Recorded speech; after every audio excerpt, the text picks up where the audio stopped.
Ram will avail of this opportunity to meet Janu அப்படின்னு சொல்றாங்க.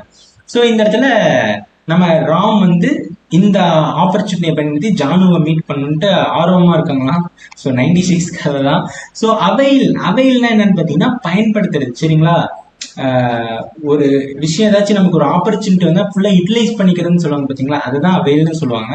So இங்க கரெக்டா உங்களுக்கு ராம் ஃபியூச்சர்ல தான் நடக்க போகுது. வில் ஃபியூச்சர் ராமுக்கு வில் தான் வரணும், ஏன்னா ஹீ ஷீட்டுக்கெல்லாம் வில்லுக்கு பக்கத்துல V1. எஸ் V1 கரெக்டா இருந்திருக்கு.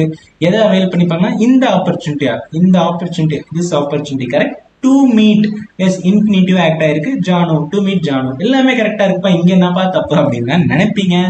எப்பயுமே புரிஞ்சுக்கங்க, கீழே இருக்க இந்த வேர்ட்ஸ் எல்லாம் இருக்கு பாத்தீங்களா, இது மட்டும் தானே கிடையாது, இன்னும் நிறைய இருக்கு.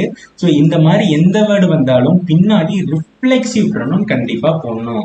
முதல்ல ரிஃப்ளெக்சிவ் ப்ரொனவுன்னா என்னன்னு நான் சொல்லிடுறேன்.